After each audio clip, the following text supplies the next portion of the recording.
Avant de commencer, je tiens à préciser que c'est une run commentée et donc Dark Souls 3 No Bonfire, c'est tout simplement ne prendre aucun feu de camp. Pour le début, comme beaucoup de speedrun, je vais commencer avec la classe assassin, je vais prendre la gemme de feu.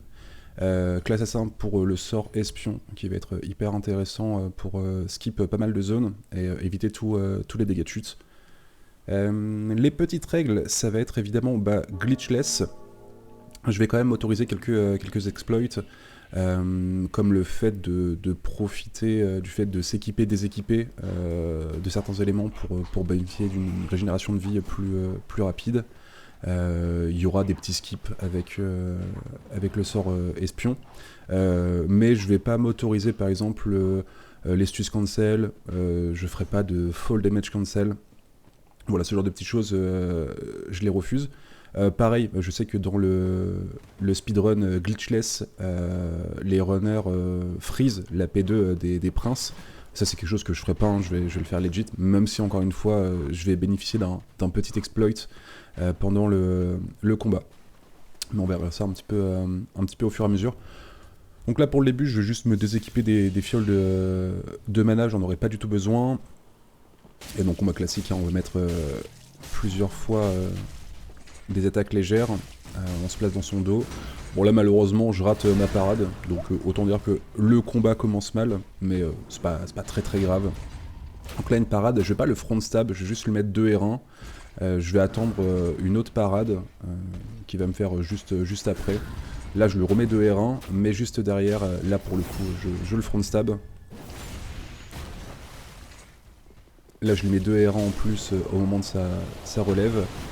Et là je vais lui mettre 4 R1, il va tout simplement être stun. Je passe à 2 mains, je lui mets une attaque chargée, puis un R1, et Gundyr est enfin mort. On va pouvoir aller faire nos petits préparatifs à l'Icheveux. Je vais directement me déséquiper de les stocks, j'en aurai pas du tout besoin. Je vais préférer une autre arme pour le tout début de jeu, qui aura un moveset un peu plus agréable. Et pour ceux qui suivent un petit peu la scène speedrun, vous serez pas trop étonné de voir quelle arme je vais prendre. Donc là pour le début, petit préparatif, hein, on va quand même, vu qu'on va pas du tout revenir à l'Icheveux, si ce n'est à la toute fin, on va quand même essayer de se préparer au mieux.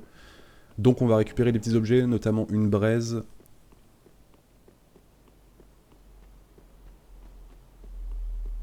Juste derrière, os du retour. Là, une autre braise. Et je vais me diriger directement au niveau de la charpente.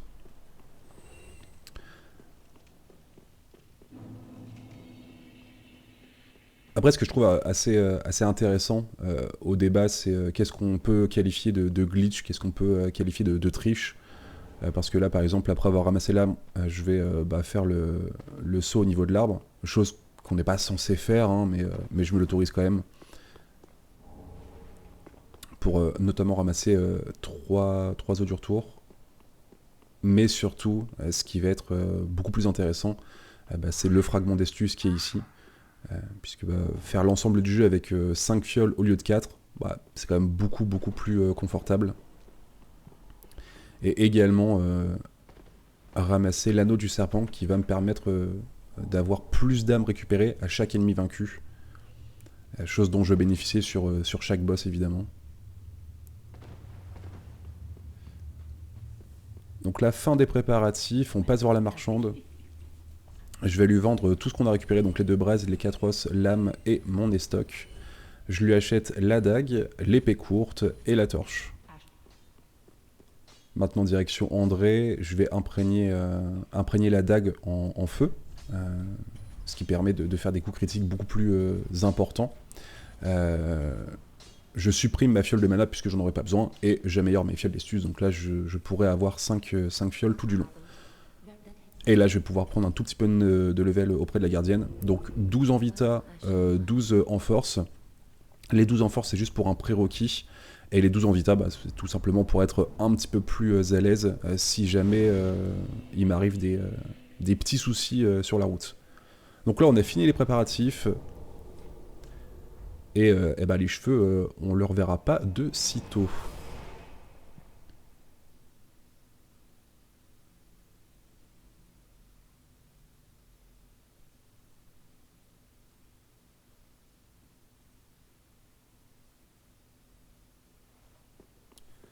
Ok, donc pour le grand mur, la route va être très très très classique par rapport à l'ensemble des runs.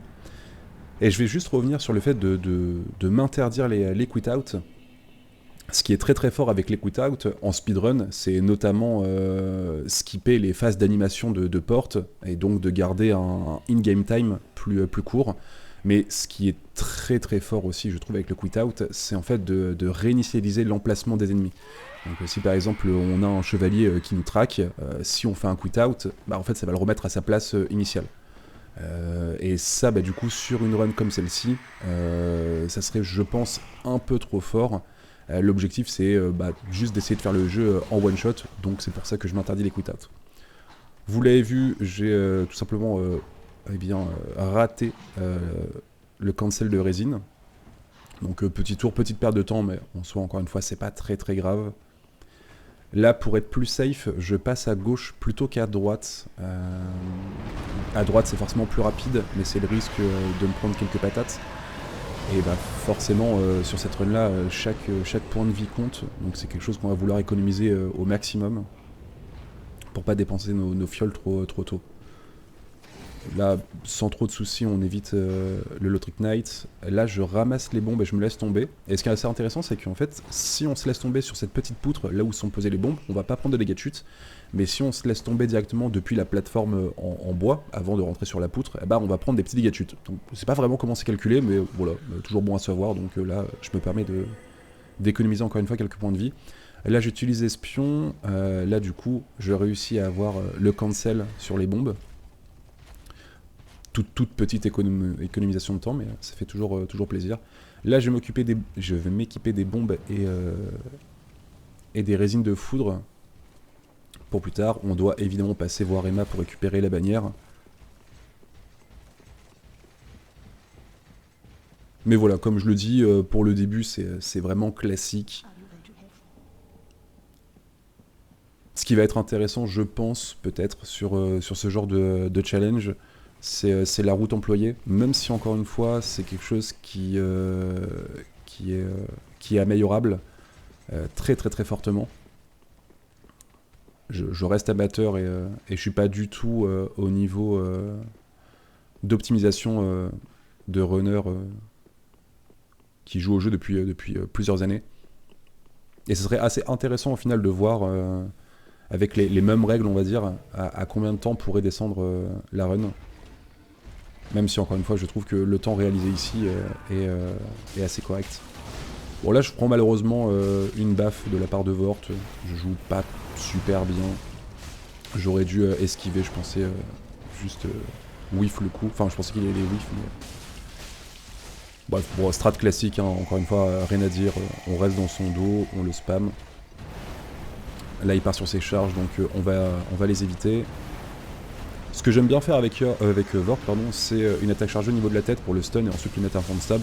Bon là ça passe pas, mais c'est pas grave, hein, juste je continue d'enchaîner les R1 et puis il meurt très très rapidement. Le front stab c'est juste un petit plaisir personnel, c'est pas plus rapide, mais encore une fois sur ce genre de run, même si évidemment je cherche à avoir un joli temps, l'objectif c'est pas non plus de récupérer chaque petite seconde. Bref, Vort est vaincu.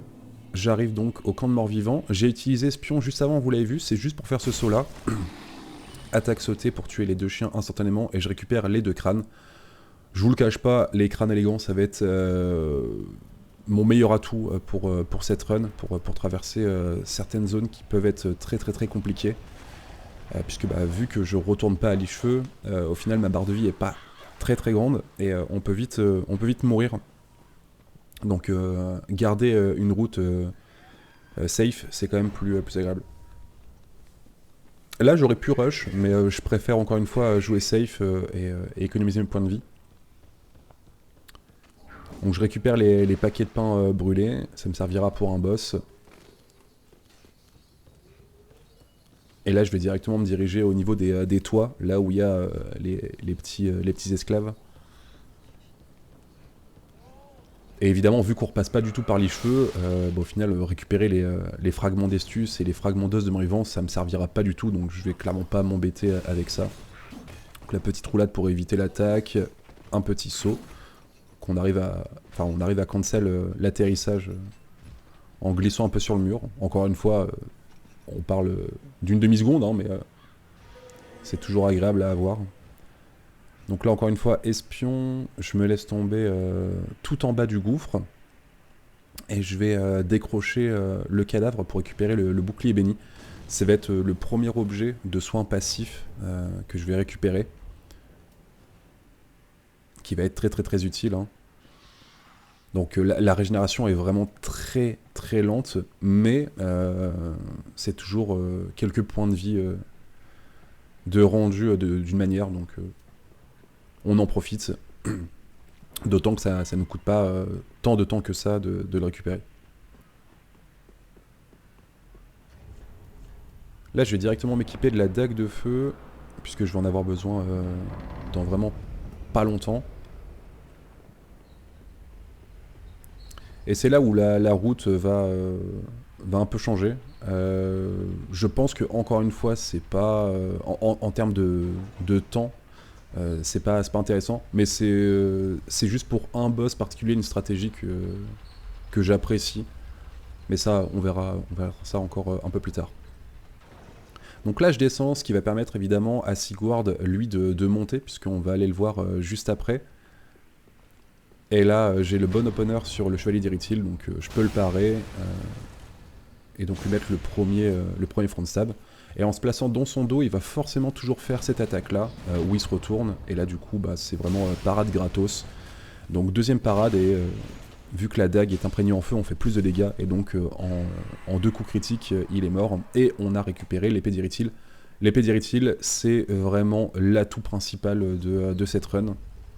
C'est ce qui va nous permettre d'écourter grandement certains combats de boss, puisque l'épée d'Irithyll a un effet de gel, et c'est très très fort. Et ce qui est très fort, c'est couplé en fait avec des dégâts de feu, puisque une fois qu'on inflige le gel à un ennemi, si on l'attaque avec du feu, ça va complètement reset ce truc-là, et à ce moment-là, on peut lui réappliquer le gel. Donc là, j'arrive tout en haut du corps de mort-vivant, et l'objectif, ça va être tout simplement d'actionner la quête de Sigward. Donc évidemment, il faut battre le démon. Donc là, j'utilise la deuxième résine de foudre pour faire beaucoup plus de dégâts. Ce qui est assez intéressant avec le démon, c'est que là, il était bien placé, et il m'a rush directement. Parfois, il fait le tour, et donc c'est à moi d'aller le récupérer. Là, malheureusement, je joue mal, la caméra m'aide pas, et donc je me prends 2 coups. Donc je suis vraiment pas frais niveau vie. Heureusement qu'on a mis 2 petits points en vita, parce que sinon je pense que je ne survivais pas. Et on a quand même gaspillé déjà 3 fioles, alors que on est à peine à 10 minutes de run. Mais c'est pas grave, la run continue. Tant qu'on n'est pas mort, on avance. Donc une fois ici, je vais récupérer d'autres crânes élégants. Ce qui va me permettre de temporiser jusqu'au moment où je vais pouvoir en récupérer. Et je vais m'en servir directement pour attirer et les 2 chiens et surtout les 2 évangélistes.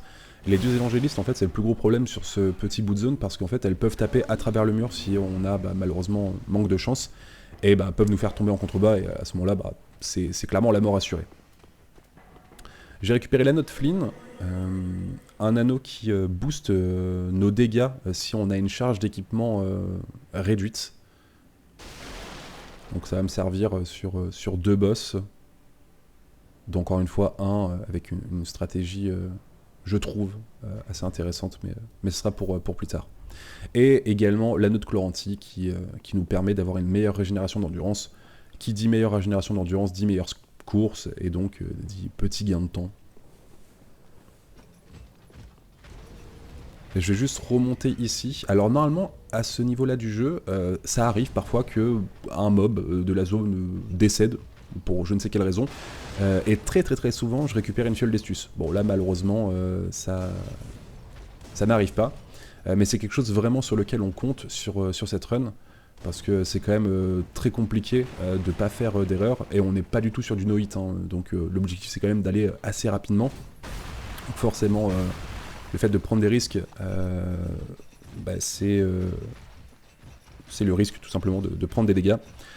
Et donc de consommer des fioles, et donc on compte énormément sur le fait de récupérer des fioles d'estus. Alors je sais pas du tout comment la mécanique marche, je sais pas si tous les ennemis du jeu peuvent dropper des fioles d'estus, mais je sais qu'il y a certains ennemis, en tout cas sur le fait d'avoir fait et refait le routing, je me suis rendu compte qu'il y avait des ennemis qui avaient vraiment un taux de drop assez élevé, enfin en tout cas beaucoup plus que d'autres. Et donc c'est aussi une source de soins qui n'est pas négligeable. Donc parfois juste prendre 4 secondes pour tuer un ennemi, ça peut être très très intéressant si derrière on récupère une fiole d'estus. Donc là on arrive à la route des sacrifices. Je me suis équipé de l'épée d'Irithyll qui va me servir malheureusement à supprimer Anri, puisque Anri a une épée qui est très forte pour ce challenge, puisque son épée a un passif unique, hein, celui de régénérer des PV.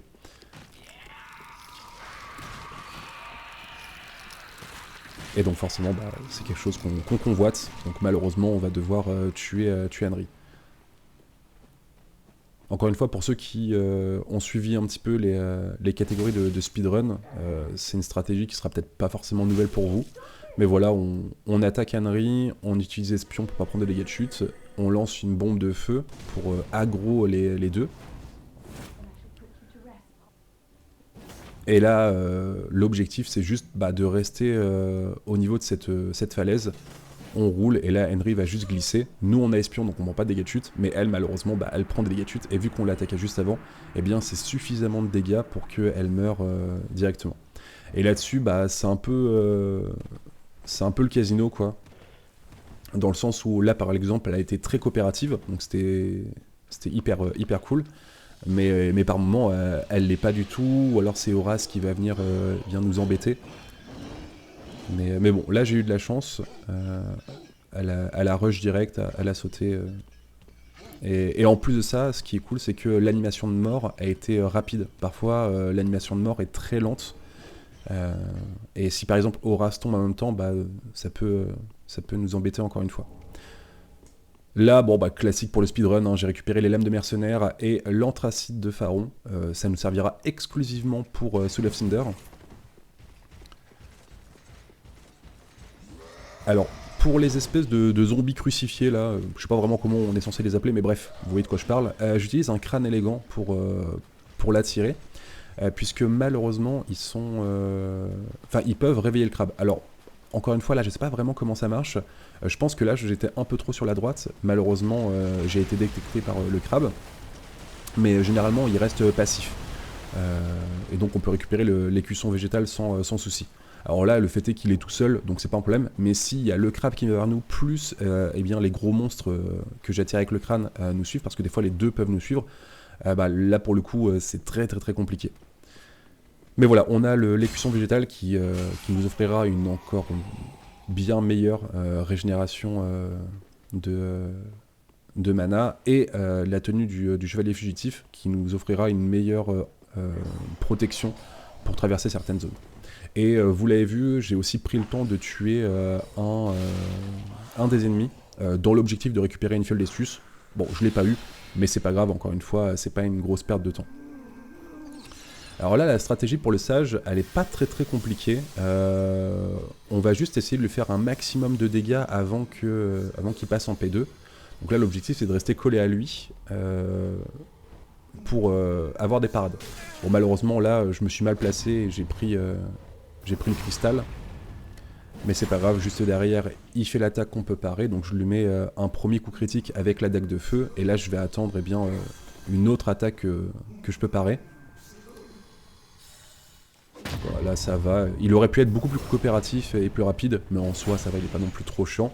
Donc là je lui ai quand même mis beaucoup de dégâts, et je vais pouvoir lui mettre 3 R1 grâce à l'épée d'Irithyll, et ça va proc le gel directement. Et là ce qui est cool, c'est que il lui reste vraiment peu de vie. Dans le loot, je suis quand même mid-bar, donc je prends une fiole d'estus pour être sûr. Là, encore une fois, manque de chance, je prends le hit avec ce sage-là. Et malheureusement, ce combat est pas très bon parce que là, je fais ma parade beaucoup trop tôt et donc je reprends un coup et derrière, je suis pas assez éloigné, donc je reprends un coup. Donc, bref, encore une fois, je suis vraiment pas bien niveau vie. D'autant que là, bah, j'ai vraiment mal joué parce que on est relativement au début de run, hein, on est qu'à 20 minutes et bah, j'ai plus de vie et il me reste déjà plus qu'une seule astuce. Donc, c'est vraiment pas dingue. Là, je vous cache pas que j'espère grandement avoir de la chance pour récupérer des fioles d'estus. Et là, je prends le parti de pas me soigner et bah, juste de profiter du soin passif de l'épée et du bouclier. Là, encore une fois, je joue pas très bien parce que j'ai roulé trop tôt et j'aurais pu me prendre l'attaque de l'évangéliste, mais c'est passé. Le jeu a été indulgent, je pense. Et là, on va arriver dans une partie du jeu qui est pas si difficile que ça, mais qui peut être un peu axée sur la RNG. Le combattant là avec la hache, il m'a tué plusieurs fois. Parfois, je pense en fait être suffisamment éloigné et donc juste courir et ça me permet de pas prendre le coup. Et en fait, bah si je prends le coup, hein, le coup de hache, faut pas le sous-estimer. Il est très rapide, mais il fait surtout très mal. Là, je me débarrasse directement du chien. Ça évite qu'il me suive parce que bah vous le savez sûrement, les chiens ont la fâcheuse habitude de se téléporter dans ce jeu. Et le tuer, bah, c'est encore une fois l'espérance d'avoir une fiole d'estus, que je n'ai pas, mais c'est pas grave, hein. Je préfère jouer safe. Bon là, j'utilise ce qu'on peut appeler un exploit, hein, c'est le fait déséquiper très rapidement l'épée d'Annery, ce qui va permettre de soigner plus vite, puisque en fait le tic de heal proc toutes les 2 secondes, je crois. Mais il proc aussi dès l'instant où on équipe l'arme. Donc bah, forcément, déséquiper et équiper très rapidement, en fait, ça nous soigne beaucoup plus vite que bah, juste laisser l'épée équipée. Donc là, on l'a vu, ça m'a quand même un peu soigné.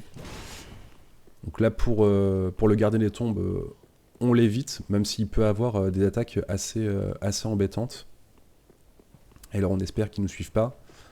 Ici, je passe sur le mob en espérant en fait le toucher en tombant, ce qui peut lui faire lâcher prise.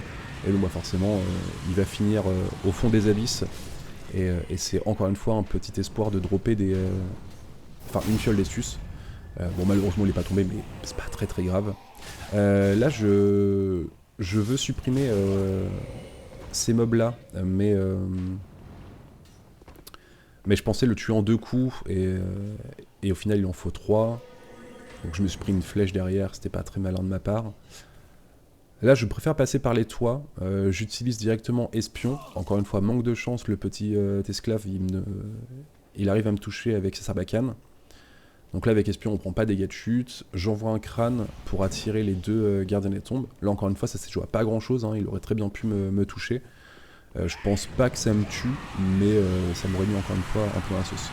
Et par exemple, là, le fait de pas faire de coup-out, c'est le risque que les gardiens des tombes me suivent. Alors parfois, comme là j'ai de la chance, ils me suivent pas, mais parfois même en utilisant un crâne, bah, ils arrivent à me suivre, et après bah, du coup, soit ils peuvent m'attaquer juste après l'ouverture de porte, soit ils peuvent me suivre jusqu'au niveau du géant. Donc là, je suis content de voir que les gardiens des tombes ne m'ont pas suivi. Donc là c'est un passage qui est pas compliqué. En plus, vu que j'ai perdu un petit peu de temps, le mob là est un peu plus avancé, donc il me dérange pas du tout. Et là juste j'essaie de bien observer ce que fait le géant pour esquiver le coup de main. Là je vais directement m'équiper de l'anneau de Lloyd, hein, qui sera très fort forcément parce que quand on est avec toute notre vie, ça nous donne 10% de dégâts supplémentaires, ce qui est clairement pas négligeable, hein, parce que vu qu'on peut pas améliorer nos armes, 10% ça va nous permettre d'écourter un peu les combats. Donc là encore une fois j'en profite. Et là vous l'avez sûrement vu, mais c'était la dernière fois que je pouvais utiliser le sort espion, parce que là j'ai plus du tout de mana. mais ça tombe parfaitement bien parce qu'on arrive à un stade du jeu où on va pouvoir récupérer un objet qui va nous permettre de récupérer du mana. On va devoir combattre cette espèce de monstruosité. Donc une attaque forte et une attaque légère, ça permet de le stun. Là vous l'avez vu, il saute partout, donc je whiff mes coups. Mais c'est bon, j'ai pris le stun en tapant sur la tête. Et on récupère le Saphir d'Eldritch. Le Saphir d'Eldritch, il est très fort pour cette run, puisque à chaque coup critique sur un ennemi, donc front stab ou backstab, eh bien on va récupérer une petite quantité de mana. Et ce qui est génial, c'est que la quantité de mana à récupérer, c'est pile ce qu'il me faut pour lancer le sort espion. Donc là pour le coup, ça se goupille quand même très très bien.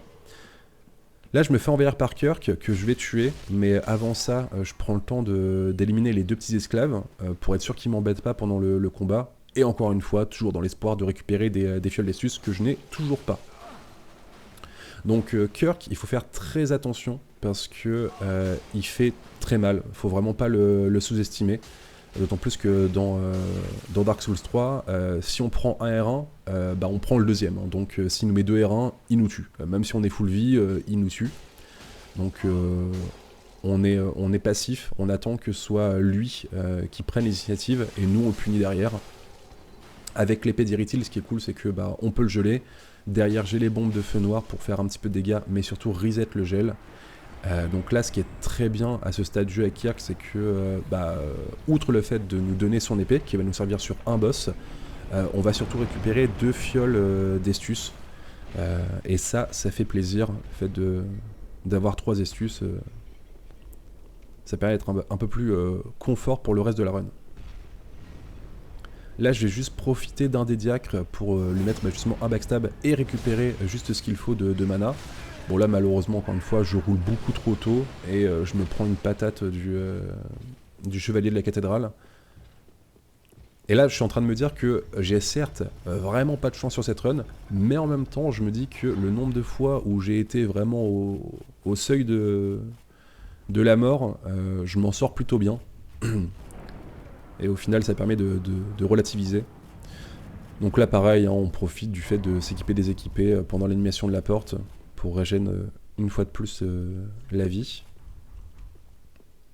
Le fait d'ouvrir la porte, ça va faire apparaître Sigward, ou plutôt évidemment Patches qui se fait passer pour Sigward.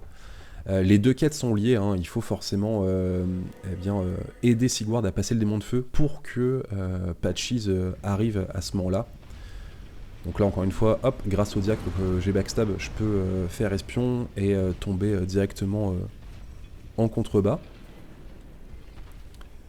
Et là, l'objectif, ça va être de faire un petit détour pour partir s'expliquer un petit peu, si on peut dire ça, avec Patches.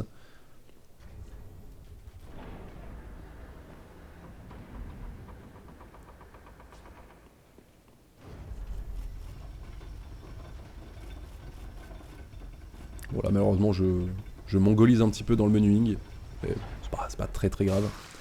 Je prends le temps de tuer ce mec là, toujours dans l'espoir de récupérer une fiole, mais surtout parce que vu que je vais bénéficier du diacre qui est juste au-dessus, c'est pour éviter qu'il me suive et qu'il puisse m'embêter pendant que je profite de ce diacre là.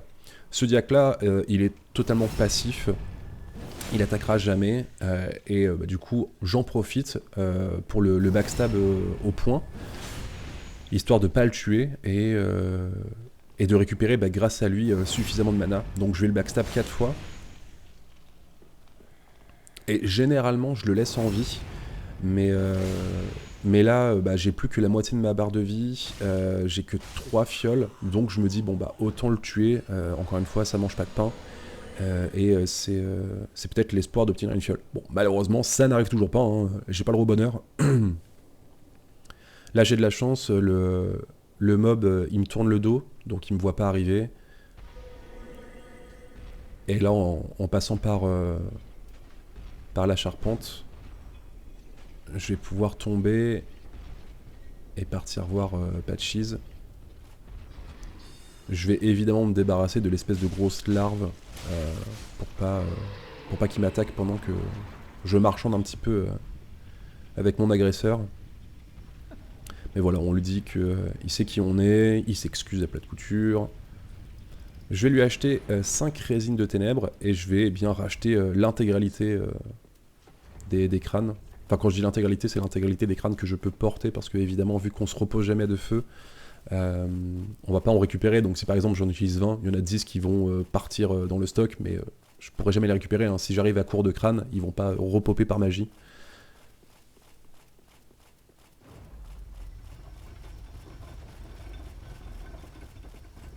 Et là, ça va être tout simplement l'heure de faire les diacres. Et ce qui est cool avec les diacres, c'est que bah, c'est typiquement un boss qui est faible au gel.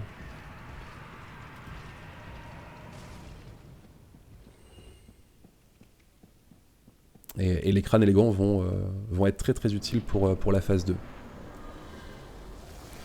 Donc encore une fois, boss qui n'est pas compliqué, mais on compte un petit peu sur la RNG pour pas se prendre de coups de manière un peu bête.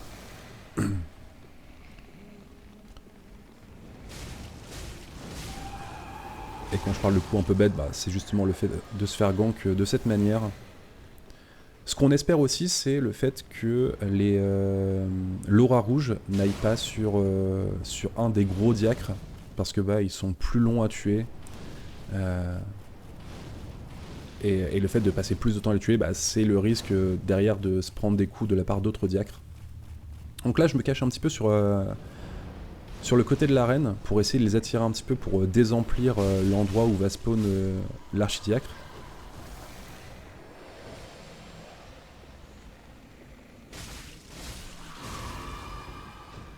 Et là, il faut bien compter, hein, parce que c'est au bout du 5e diacre avec l'aura rouge tué que le véritable boss va apparaître. Et là, il en faut donc un dernier. Et là, j'ai eu de la chance parce que l'aura rouge n'a jamais été sur les gros diacres. Donc là, c'est bon, je vais pouvoir aller voir le boss. Je m'équipe de la torche, et là, la strat, bah, elle est cool. Je balance un crâne, ce qui va attirer tout le monde. Et là, 1, 2, 3 coups, le diacre est gelé. Je lui mets un coup de torche pour reset le gel. Je renvoie un crâne. Et on recommence. 1, 2, 3 coups, il est gelé. Coup de torche, on reset. Et ainsi de suite. Faut bien reculer parce qu'en fait, son bâton, bah, il est très grand. Il a pas mal de portée. Et en fait, il peut tout simplement nous toucher si on recule pas assez. Donc il faut être prudent avec ça. Bon, là, manque de chance, je rebondis sur le poteau avec la torche. Mais derrière, là pour le coup, la P2 se passe quand même très très bien. Je suis juste à côté de l'entrée. Dans l'ensemble, tout le monde a été coopératif. Et là, forcément, pas de feu de camp. Donc, je vais devoir refaire l'intégralité de la route dans le sens inverse pour retourner au bastion. Mais avant ça, on va retourner faire un petit coucou à Patches pour racheter encore une fois des crânes, histoire de vraiment en avoir 10 pour le reste de la run. Mais pas que, parce que je vais également lui acheter tout l'équipement de Sigward. Vous l'avez vu au moment où j'ai aidé Sigward sur le démon, il m'a donné une Sigbro. Et la Sigbro, bah, c'est grosso modo une astuce de plus. Et le fait de faire sa quête et donc de le libérer, c'est l'avantage, c'est de le retrouver à Irithyll et de récupérer une deuxième Sigbro. Donc ça fait cher la bière, hein. On est à plus de 15 000 balles la bière, mais c'est pas comme si l'argent nous servait vraiment sur ce challenge. Enfin, à part évidemment à la toute fin où là je vais pouvoir prendre des niveaux. Mais voilà, là pareil, j'avais de la chance avec le Garnier des Tombes parce qu'il descendait les escaliers quand moi je suis arrivé, donc il va pas m'embêter. Là j'utilise Espion, ça me permet de descendre beaucoup plus vite que par l'échelle.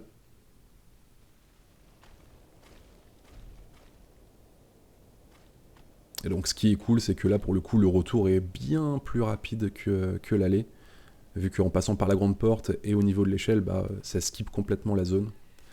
Et là, je suis au niveau du puits, là où malheureusement Sigward a été abandonné par Patches.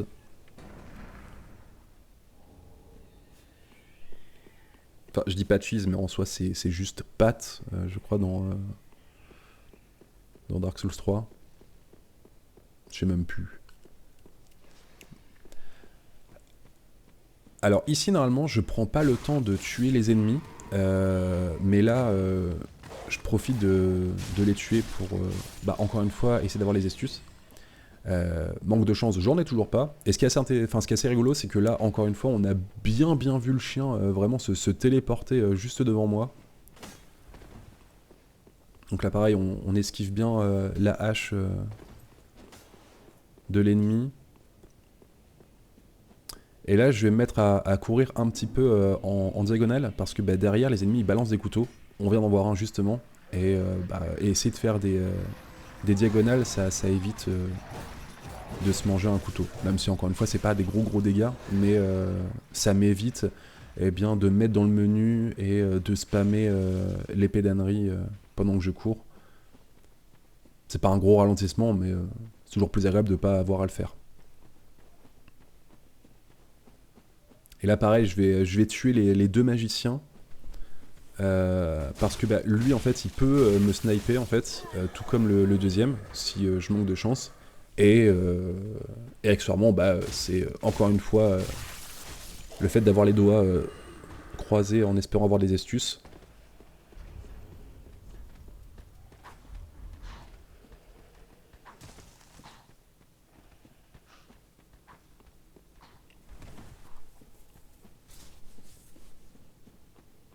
Alors un petit moment rigolo avec les compagnons du marais.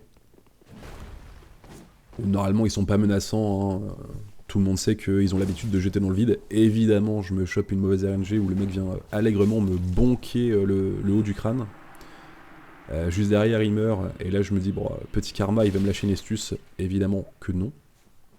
Mais encore une fois c'est pas grave. Je récupère le lichen violet pour tout simplement soigner du poison. Et là, le routing est un peu particulier parce que je vais directement commencer par ce qu'on pourrait qualifier de dernière cheminée. Là, je pourrais utiliser la dague pour avancer plus vite dans le marais, mais ça me consommerait le reste de mon mana. Et là, il me reste pile de quoi utiliser espion, chose que je préfère garder. Donc là, je me soigne du poison. Je vais pouvoir éteindre la dernière cheminée.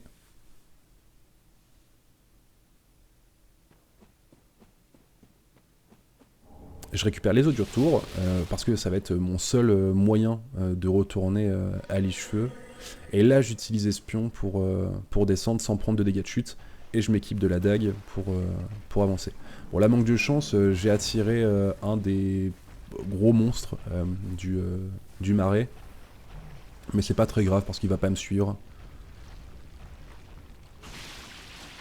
Et ensuite je me rééquipe directement de l'épée et du bouclier. Et donc oui, en soi, pareil, genre, si par exemple on voulait faire... si on veut faire une run sans upgrade, par exemple, à la fin, une fois les princes vaincus, je pourrais totalement utiliser la marque sombre, hein, c'est le deuxième moyen, sans utiliser de feu de camp, de retourner à Lichefeu, mais ça consommerait l'intégralité de nos âmes. Chose que pour le coup je préfère quand même garder. Là on arrive à la deuxième cheminée.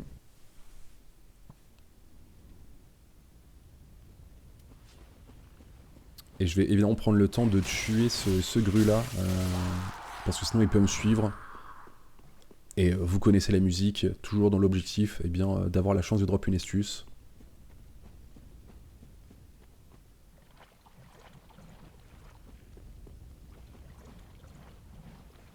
Là, on prend le temps de bien contourner pour pas que le grue qui soit isolé nous remarque, puisque lui, pour le coup, il est très hostile, très dangereux. Et je parle évidemment de sa chope. Bon là, malheureusement, je me suis pas protégé assez tôt, donc j'ai pris un petit poc, mais c'est pas grave. Lui, je vais le prendre le temps de le backstab, ce qui va me donner encore une fois un petit peu de mana pour relancer le sort espion. Et derrière, je le tue. Et là en fait on est de retour au niveau de la première cheminée, hein, si on suit, on va dire, le chemin classique. Et maintenant que les cheminées ont toutes été éteintes, la grande porte vers les veilleurs des abysses est ouverte. Donc on peut y aller. Là j'en profite pour utiliser un petit peu l'épée d'ânerie pour régénérer encore un petit peu des PV.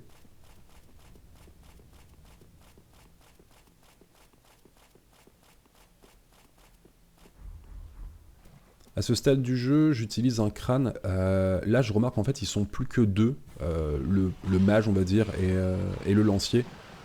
J'avais clairement pas besoin d'utiliser le crâne, mais vu que de base, ils sont trois, bon là, il y en a juste un qui est tombé. Je préfère autant l'utiliser, jouer safe. Ce qui est assez intéressant aussi, c'est que sur cette petite plateforme descendante, exactement comme au camp de mort-vivant, ça arrive très très très fréquemment, en fait, que on récupère une astuce sortie un petit peu de nulle part. Et vraiment, ça m'arrive, je pense, allez, je dirais 3 fois sur 5. Mais là, manque de chance, le jeu est pas très aidant avec les fioles. Là, je vais utiliser le sort espion pour pas me faire repérer par les esprits sombres qui sont en train de marcher vers les grues. Mais également pour pas me faire entendre par le dernier grue qui est en haut de la butte, celui-ci. Et comme ça, là, je peux descendre. En espérant ne pas me faire suivre par un des mobs de la zone. Mais j'entends personne arriver dans mon dos, donc je sais que je suis tranquille. Là, on va compter sur, on va dire, deux choses. Déjà, une bonne RNG de la part des veilleurs, mais également le fait que les esprits sombres vont faire un bon génocide de grues, ce qui peut nous redonner beaucoup d'astuces. Enfin, beaucoup. On parle de une ou deux astuces, hein, donc je me suis peut-être emballé. Mais bref, vraiment, encore une fois, je pense 70% du temps, on récupère des astuces. Donc là, encore une fois, on espère. Voilà, pour le fight, faut vraiment être très prudent. On va juste faire de la chasse au backstab. Et du coup, ce boss là arrive vraiment au meilleur moment, puisque pareil, un puits de mana, et vu que l'intégralité du boss va se faire au mana, je vais pouvoir en fait récupérer l'intégralité de ma barre de magie. Ce qui est bien avec la dague de feu, c'est que sur les sbires, on va dire ça comme ça, un backstab avec la dague de feu et derrière une attaque chargée avec l'épée d'ânerie, ça les tue. Donc ça c'est très cool. Bon là, strat très passive, hein, où on attend tranquillement que le veilleur aux yeux rouges attaque le boss pour nous.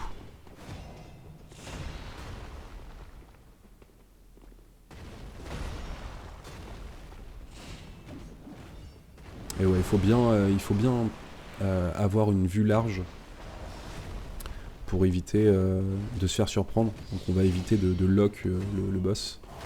Là j'ai raté mon backstab, mais c'est pas très grave. Là je vais récupérer, je vais bien le récupérer à la volée lui. Et du coup vu que les deux sbires étaient en train de se combattre, j'étais tranquille. Donc derrière backstab, attaque chargée, R1 et le boss est mort. Là je fais des barades dans le vide pour essayer de l'attirer, puisque des fois en fait il est très passif et il va juste marcher. Et là ça va être la foire au backstab. Donc pareil, la stratégie c'est de faire un backstab et derrière attaque chargée. Et on attend juste d'avoir des bons patterns pour backstab. Donc le dash comme ça c'est très bien. Ça c'est des backstabs gratuits. Et ensuite exactement comme ici, le moment où il saute, là il est très vulnérable. Donc pareil, backstab, attaque chargée. Et là pour le coup j'ai vraiment pas à me plaindre. Hein. Il a fait... Enfin il a une très bonne RNG en P2. Parfois ça arrive que le fight soit beaucoup plus long parce que boss pas du tout coopératif. Et donc voilà, le veilleur des abysses est décédé. Notre premier seigneur est vaincu. Et vous remarquerez que je n'ai toujours pas eu de fiole, ce qui n'est pas pour m'arranger. Donc les catacombes, on va avoir quelques petites choses à récupérer. Je me laisse directement tomber ici. Alors là, il y a un mur illusoire. Ce qui est assez intéressant, c'est que le jeu charge de manière assez bizarre, et ça m'est arrivé sur une run où en fait le jeu a mal chargé et ça m'a complètement fait clip à travers le sol. Donc bah, dommage quoi, mort instantanément. Mais l'intérêt c'est quand même de venir récupérer la gemme tranchante. C'est pour ça qu'on a récupéré l'anthracite de Pharaon, hein. C'est justement pour passer en tranchant les épées de mercenaires. Donc là j'attends juste que la boule passe. Elle tue quelques squelettes pour moi, mais toujours pas de fiole d'estus.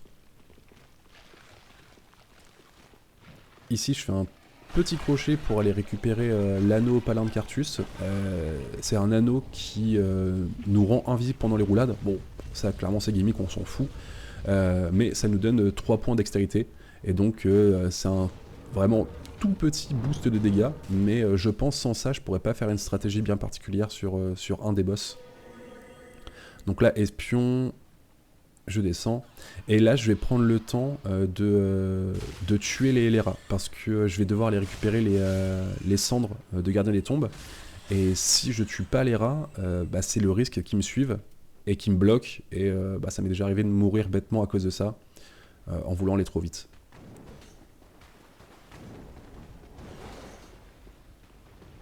Mais encore une fois, manque de chance, pas de drop d'estus. Donc là, c'est pas mal le fait que lui soit coincé dans la cage d'escalier. Ça évite qu'il me suive et ça m'évite de me prendre des couteaux à la volée. Et là, du coup, j'aurais pas à spam l'épée d'Anri pour me heal. Puisque forcément, à partir de maintenant, on veut être full vie pour chaque boss pour bénéficier de l'anneau de Lloyd.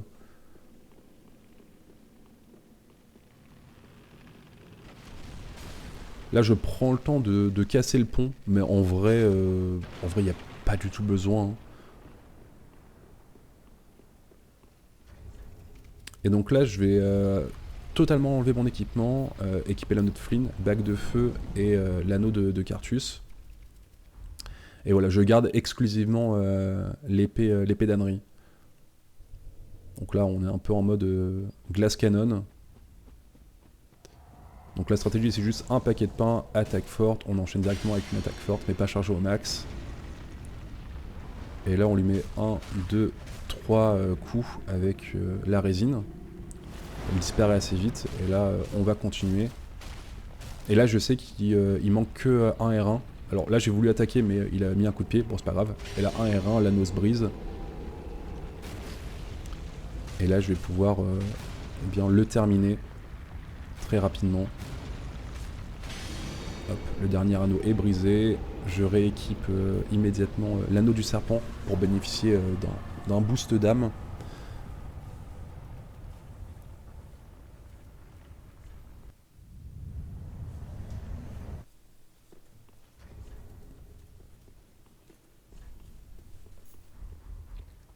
Et je remets évidemment l'anneau de Chloranti pour avoir une meilleure régène d'endurance.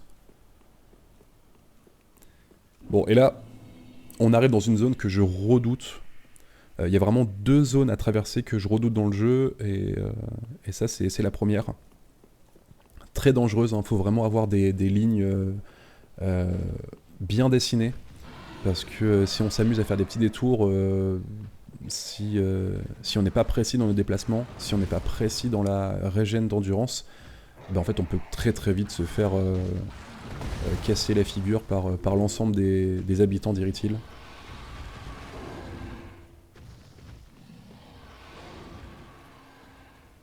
Donc là on essaie d'avoir full endurance en haut de l'escalier, on va aller en diagonale pour essayer de se placer juste à gauche du chevalier d'Irithil, comme ça ils font juste un dash et ils m'attaquent pas.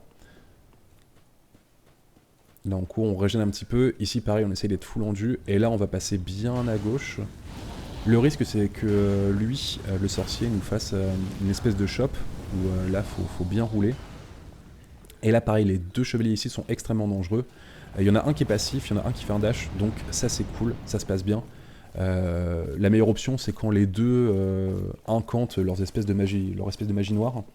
Mais le pire c'est par exemple si les 2 décident d'attaquer, très souvent en fait on va juste se faire roll catch, hein, parce que c'est très très très compliqué d'éviter les 2 en même temps. Mais là je suis content, ça s'est bien passé. Et donc normalement là je sais que je suis tranquille pour le reste.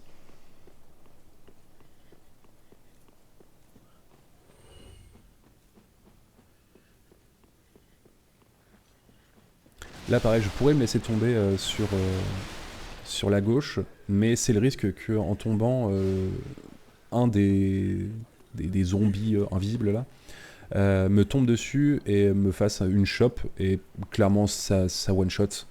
Donc je l'ai prise sur quelques routings, et je préfère clairement éviter tout risque. Donc je préfère juste passer par la droite, plus tranquillement. Alors là, dans le marais, il y a le loup enfin l'espèce de crocodile bizarre là, qui va retomber. Mais on a le temps d'aller se cacher dans les égouts. Là, on a juste à bien courir en diagonale et on se fait pas toucher.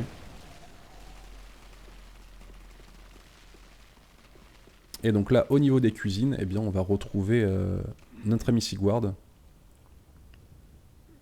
qui va nous donner émission de force, qui ne servira évidemment pas du tout, mais surtout la Sigbro. Et juste derrière, si jamais on se fait toucher peut-être par les zombies ou alors les araignées dans les égouts, bah on a une petite soupe d'astuce, donc c'est cool, on peut récupérer de la vie. Là, je vais faire un tout petit détour en haut de la zone parce que y a une bénédiction divine, et ça, bah, c'est hyper fort. Le détour coûte pas tant de temps que ça, et bah encore une fois, je préfère jouer safe, hein, donc je vais aller récupérer la bénédiction. La bénédiction, c'est un soin hyper puissant parce que ça va forcément nous rendre l'intégralité de notre vie et enlever les altérations de statut. Donc très très fort. Et là on arrive au deuxième point très complexe de la zone, si on n'a pas de crâne élégant. Mais là on va pouvoir utiliser les crânes élégants pour attirer les chiens. Et je vais juste manquer un tout petit peu de chance parce que je lance le crâne pas assez loin, et donc le chien en fait, en voulant attaquer le crâne, me touche également. Donc je prends un quart de vie, et derrière j'aurais dû rouler en attendant le projectile, mais je le fais pas. Donc je me prends un deuxième hit et je suis quasiment midlife. Et là, vu que j'ai que 3 fioles, je préfère clairement les économiser. Là, faut bien éviter le chevalier du pontife. Donc là, je roll 2 fois et je vais spammer tout simplement l'épée. Donc c'est une petite minute de gaspiller. Mais je préfère gaspiller une minute à ce moment-là de la run plutôt que de devoir prendre 2 fioles d'estus pour être sûr d'être full life. Enfin, même si j'aurais pu prendre une fiole d'estus et ensuite me soigner le restant avec l'épée. Et donc c'est sur ce boss-là que la stratégie, je trouve, est assez chouette. Et je pense que typiquement sans l'anneau de Carthus, je suis pas sûr que je pourrais le faire. J'avais déjà essayé beaucoup de setups différents. Mais donc là, l'objectif, c'est d'y aller encore une fois sans armure, épée d'Irithyll, dague de feu, bouclier de parade, anneau de Lloyd, celui de Carthus, la bague de feu et l'anneau de Flynn. Donc la première parade, je le front stab avec l'épée d'Irithyll. J'attends la relève et je lui mets 2 R1. Ensuite, on attend une autre parade. Je le front stab une nouvelle fois avec l'épée d'Irithyll. Et je vais lui remettre 2 attaques légères. Et là, il prend le gel. La troisième parade, et là, du coup, je le front stab avec la dague de feu, ce qui va reset le gel. Je passe dans son dos. Je lui mets 4 attaques. Là, du coup, il va faire son explosion. Transition, passage P2, mais je rush directement sur lui pour l'inciter à attaquer et pour pas invoquer son clone. Et donc là, j'ai une bonne RNG, il fait une attaque que je peux parer, je lui remets un front stab avec la dague de feu, ce qui fait plus de dégâts. Elle relève encore de R1, là il va reculer. Et là, en fait, le temps qu'il invoque son clone, là, en fait, je peux tout simplement le tuer. Et donc, ça, j'en suis quand même assez fier. Parce que la phase 2 avec le clone à la parade, ça se fait très très bien. mais parfois on peut manquer de chance et c'est le risque. Par exemple, une fois avoir front stab Sullivan, le clone peut par exemple déclencher l'espèce de grosse nova de feu. Et là, bah, malheureusement, il n'y a pas grand chose à faire hein, pour esquiver. C'est vraiment une hitbox camion, donc on va tout simplement mourir, même si c'est encore une fois très rare. Mais là, le fait d'avoir une stratégie qui permet de one cycle Sully et de pas avoir son clone, c'est quand même vraiment cool. D'autant que bah, on est quand même dépendant d'un bon comportement de Sullivan en phase 2. Parce que s'il décide de pas faire les bonnes attaques, et parfois en fait il peut juste nous acculer contre un mur, et ça peut pareil des fois être un peu délicat de s'en sortir. Donc là la stratégie est vraiment, vraiment cool je trouve. Bon, là on arrive à Norlando et la traversée est pas très compliquée hein, normalement. Il n'y a rien qui peut nous mettre à mal. On va juste prendre le temps de bien contourner pour récupérer les cendres d'un homme de l'Est. Et ces cendres-là vont tout simplement nous permettre d'acheter les grands fragments de titanite. C'est ce qui nous permettra d'améliorer les épées de mercenaires, enfin les lames de mercenaires. Là, je reprends le Saphir Eldritch parce qu'à ce stade de la run, je sais pas si je suis suffisamment bien ou pas pour lancer tous les espions qu'il me faudrait jusqu'à la fin. Donc, dans le doute, je me dis, encore une fois, ça mange pas de pain de backstab un des chevaliers d'argent.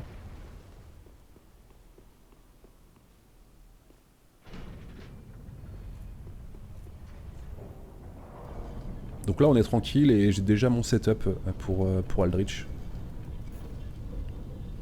Là, j'ai plus besoin du saphir, donc je repasse sur l'anneau de Cloranti pour encore une fois avoir une meilleure régénération d'endurance.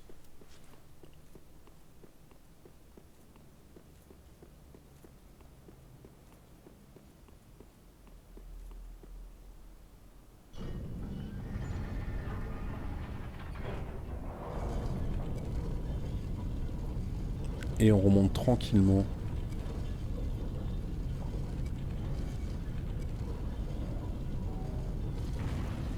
Jusqu'à Dark Souls 1 visiblement.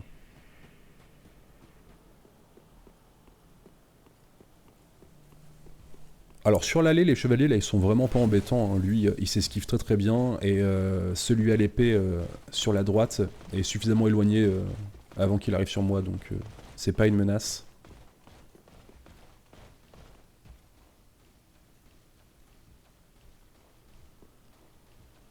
Arrivé en haut, je vais prendre le temps de lancer espion.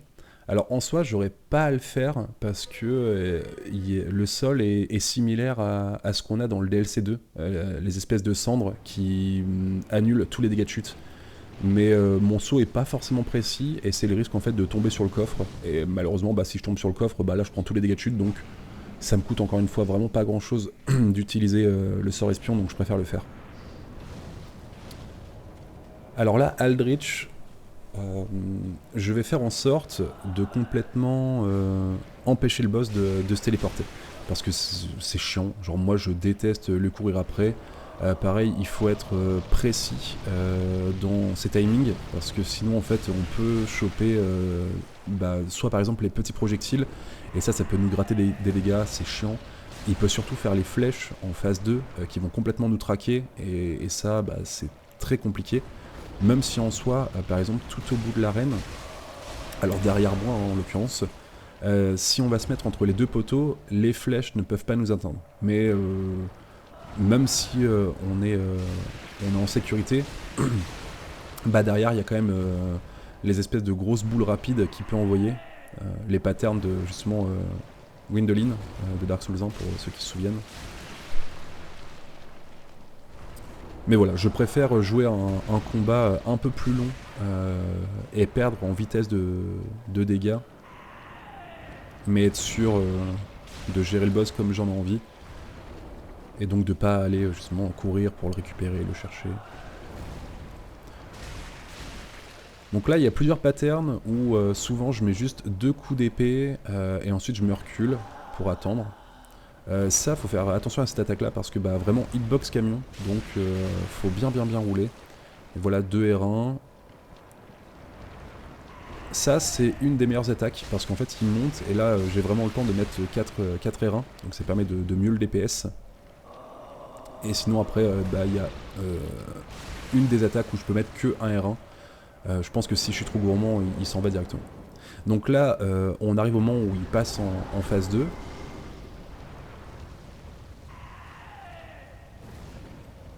Alors là, j'aurais pu attaquer, mais je voulais pas me mettre au niveau des flammes et donc prendre des dégâts. Ça, c'est une attaque qui est redoutable parce que bah, il se soigne en nous attaquant. Mais au final, c'est une attaque qui s'esquive très bien. Quand on voit qu'il commence à faire l'attaque, en fait, on recule pour esquiver le premier coup et ensuite on roll in pour le deuxième coup. Et du coup, on peut lui mettre un petit R1. Et donc, dès que j'entends que le gel a proc, je lui remets un coup de torche pour reset ça. Mais voilà, c'est un fight où je prends mon temps. Je me précipite pas. Encore une fois, je préfère jouer la sécurité. On va être un petit peu dépendant de la RNG parce qu'évidemment, s'il fait ce genre d'attaque où je peux vraiment spammer les R1, bah c'est mieux. Mais en soi, si par exemple on faisait une stratégie où on était très agressif et on allait toujours sur lui, et imaginons on le fait comme là, no hit, on va peut-être gagner 40 secondes, mais je suis vraiment pas à l'aise avec cette stratégie là, je préfère être passif, enfin un peu plus passif comme ça. Il faut savoir que c'est un boss que je redoutais énormément avant de commencer vraiment à faire des challenge runs. Mais ouais, je le détestais. Je détestais le fait qu'il se téléporte tout le temps. Je détestais le fait qu'il fasse de la magie. J'avais l'impression qu'il y avait trop d'éléments dans la salle. Par exemple, les petites boulettes violettes, le feu au sol. Mais au final, quand on prend le temps de s'y intéresser, on se rend compte que le boss se fait très très bien. Alors j'irai pas jusqu'à dire que c'est un boss que j'apprécie maintenant, mais c'est un combat qui reste acceptable.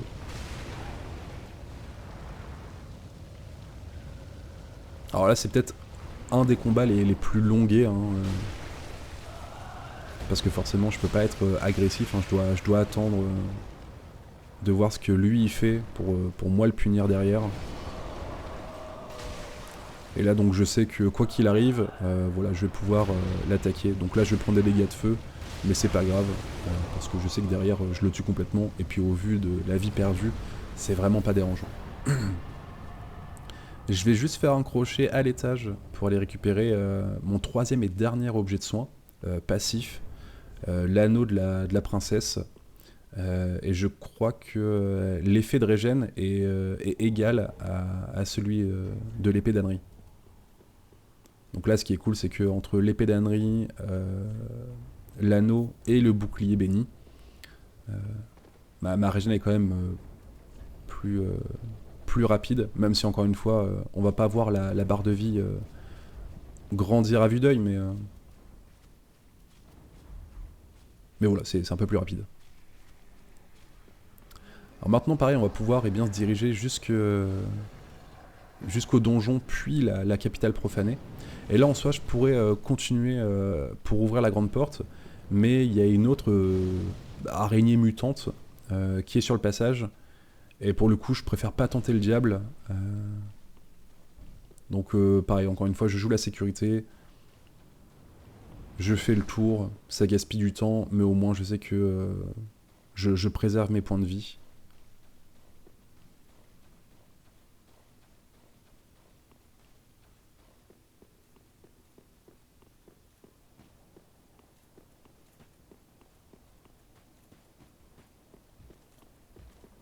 Alors là, le chevalier, ce qui est cool, c'est que je les vois bien. Donc celui à l'épée, je l'esquive bien, celui à la lance, pareil. Parfois, ils peuvent avoir un placement où ils sont rapprochés l'un de l'autre, et du coup, en fait, on peut être un peu pris au dépourvu. Mais là, en l'occurrence, c'est très bien. Bon, et du coup, je sais pas si vous l'avez remarqué, mais évidemment, je n'ai eu aucun drop d'Estus. Et bah, clairement, je vais pas vous cacher, je vais en avoir aucun de toute la run. Donc un petit peu embêtant, mais en soi, c'est pas ça qui va impacter. Alors là, on arrive au niveau de l'église de Yorshka, et on va pouvoir eh bien, se laisser tomber au niveau des poutres, tout en bas. Alors en soi, il y a sûrement une ligne très rapide à avoir, mais j'ai jamais pris le temps de la tryhard. Et pareil, pour vraiment jouer safe, je préfère utiliser le sort espion, et comme ça au moins je suis sûr que si par exemple je glisse sur une poutre et que je tombe en contrebas, idéalement je prends pas des dégâts de chute, ou alors ça me tue pas. Mais voilà, je suis enfin en bas, et donc là évidemment impression de déjà vu, hein.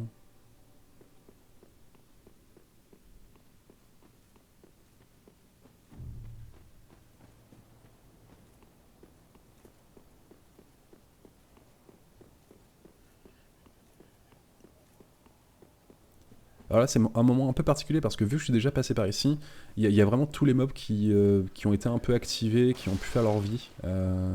Donc je redoute toujours un peu le fait de me prendre une attaque un peu de nulle part. Mais, euh, mais là, ça va, tout se passe bien.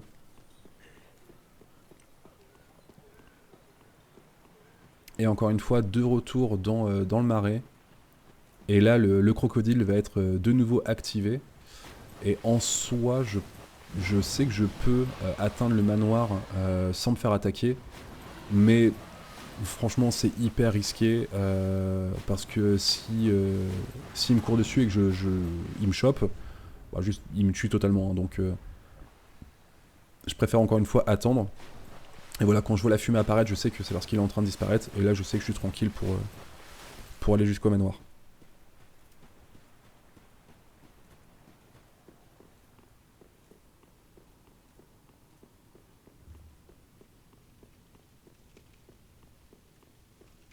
Et donc, une fois au manoir, là, je vais relancer le sort espion. Ce qui me permet de descendre plus rapidement et de ne pas passer par tous les mobs sur la gauche. Mais surtout, de ne pas activer ce chevalier-là, chevalier sorcier. Parce que sinon, en fait, il peut me faire des attaques de flammes qui me suivent. C'est embêtant. Et là, je sais que je vais me faire envahir par Alva. Et Alva, comme beaucoup de PNJ du jeu, l'IA est vraiment pas dingo. Donc je vais juste me mettre là pour essayer en fait de juste le forcer à se suicider. Donc là il vient, et, par exemple là il a un peu freeze. Donc là il est pas hyper collaboratif. Là j'essaie d'attaquer mais mon épée rebondit, c'est un peu chiant. Là il me fait une attaque sautée et en vrai j'ai eu de la chance parce que je pense que... je suis pas sûr que ça tue mais ça fait des gros dégâts. Et donc là voilà, il recharge son arbalète et très souvent c'est scripté, hein, après avoir rechargé son arbalète il fait une roulade. Et là coup de chance, il a fait une roulade dans le vide. Donc ciao Alva, merci pour les 2 fioles d'Estus. Et le donjon, ça va aller très vite, parce que justement avec le sort espion, on va faire le skip du donjon. Et encore une fois, si vous suivez un peu la scène speedrun, vous voyez déjà de quoi je parle. C'est juste quelque chose que je vais pas faire aussi rapidement que les runners. En soi, je le maîtrise, mais c'est juste que à ce tarif-là enfin ce train-là, pardon, de la run, j'ai pas envie d'être trop greedy. Donc je vais juste prendre le temps de bien me placer, pas être gourmand. Hop, on se met bien au bord, on se met dos au vide, on lance espion, petit backstep, et on arrive sur le tout petit rebord, ce qui nous permet de pas mourir, parce que si on touche pas ce rebord là, pour le coup le reste c'est mort mort mort. Hop. Pareil, cet endroit là, je sais que les runners font un saut sur la gauche. C'est pas quelque chose sur lequel je me suis entraîné, donc je préfère juste faire la run, enfin la route on va dire classique, et donc descendre pour remonter ensuite avec l'échelle.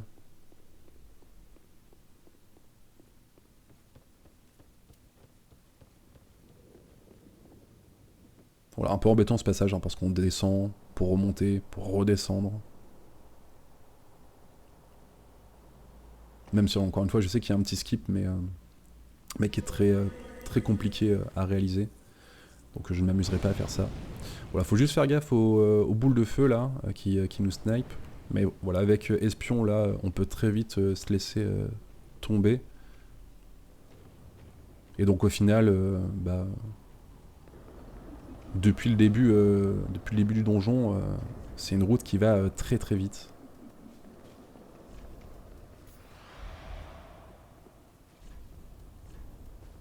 Donc là, dans le doute, je préfère m'équiper de la cagoule pour être sûr de ne pas être en poids lourd. C'est quelque chose que j'ai jamais vérifié. Donc je préfère être serein et pas me rendre compte que je suis en train de fat roll pendant le combat.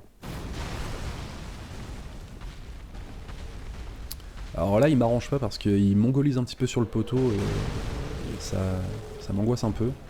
Alors là, j'équipe, mais je déséquipe. Et puis là, je joue vraiment pas bien parce que en fait, je marche et je regarde pas du tout ce que fait le boss. Donc là, voilà, on va se mettre au niveau de sa jambe gauche.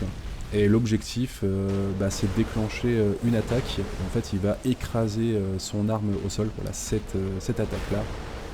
Là, pour le coup, en fait, c'est très long. Et du coup, nous, on a le temps bien de charger le weapon art et ensuite de lui envoyer. Voilà, donc là, j'ai le temps, je le refais. Hop, il est stun, il va passer en P2. Et donc là, j'ai le temps, pendant toute sa transition, de lui renvoyer l'attaque.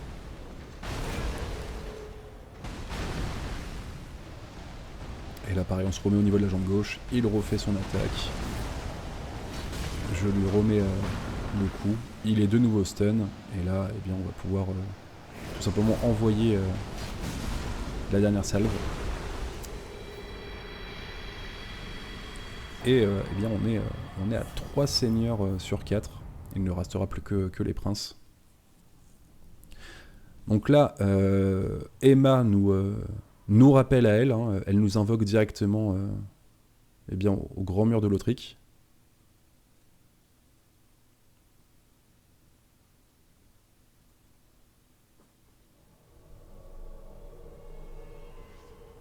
Donc là, pour une raison qui m'échappe, hein, mais peut-être que ceux qui sont assidus de l'or pourront peut-être m'expliquer, mais je comprends pas vraiment pourquoi elle est en train de décéder. Et donc là, pour la danseuse, on va se servir de l'épée de Kirk, qui permet de faire du saignement sur la danseuse. Et en plus de ça, on peut l'imprégner avec des résines de pain d'humain, ce qui va faire des dégâts de ténèbres. Et la danseuse est vulnérable à ce type de dégâts. Par contre, là où en fait je suis pas malin, c'est qu'en fait j'ai oublié de me rééquiper de l'anneau de Lloyd. Donc je vais perdre 10% de dégâts sur tout le combat. Ce qui, encore une fois, ne va pas impacter, hein, mais c'est juste que ça aurait pu être plus rapide.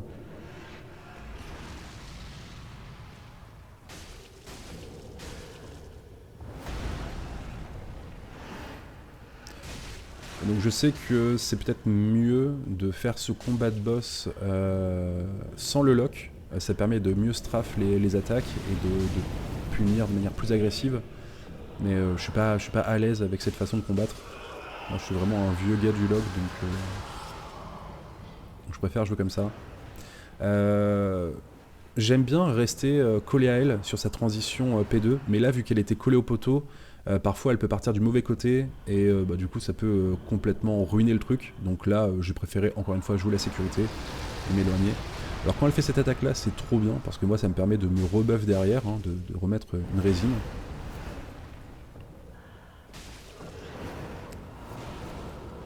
Et au final, on se rend compte que, mine de rien, avec des armes de upgrade, on peut quand même DPS très très rapidement un boss. Enfin, si tant est évidemment qu'on connaît bien le boss. Hein, mais...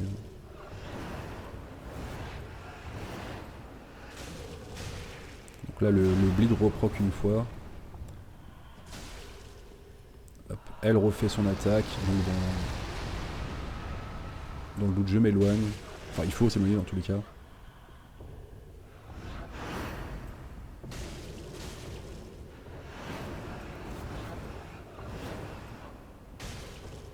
Et ce qui est cool, c'est qu'elle est quand même très, très coopérative en P2. Parfois, elle peut faire des attaques si on est un peu trop en face d'elle. Des attaques qui peuvent être un petit peu pénibles. Et donc là, elle a encore fait une explosion, donc j'en profite pour remettre une 3e résine de pain.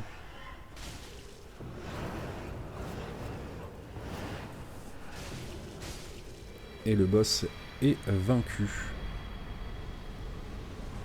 Donc évidemment là j'étais parti pour rééquiper l'anneau du serpent, mais en fait je me rends compte que je l'avais pas enlevé.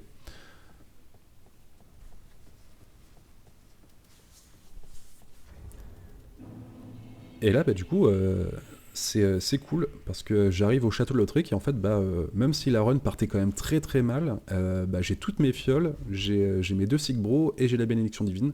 Donc là je sais que j'arrive dans la partie du jeu la plus compliquée.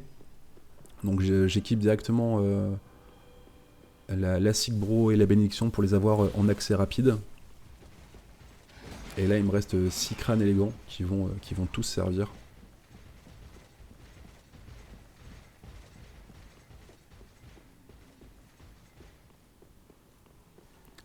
Là je récupère un premier éclat de titanite, ce qui permettra d'améliorer encore les lames de mercenaires. Donc là, il faut faire attention, le lancier est passif, ce qui m'arrange. Je peux esquiver les 2 arbalétriers. Mais souvent, lui, il fait une attaque sautée. Donc je roll un peu en prévision 2, sauf qu'il fait l'attaque delay. Et là, le jeu a été indulgent parce que, en vrai, je pense que j'ai un peu panic roll et j'aurais très bien pu me prendre l'attaque. Et là, je passe par, pareil, un petit exploit, je passe par l'armure. Qui me permet de pas activer les 2 dragons, parce que si en fait on rentre sur le début du pont pour directement se laisser tomber, en fait ça active les dragons. Un petit peu chiant, mais là au moins ils sont pas encore activés. Voilà, j'attends juste que l'arbalétrier tire son carreau, je lance un crâne, pour être sûr de pas me faire embêter par les morts vivants là.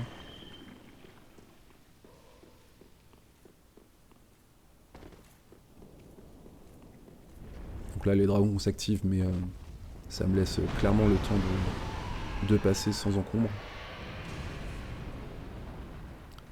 Là je vais utiliser un crâne, mais petit trade, hein, du coup je prends une bombe.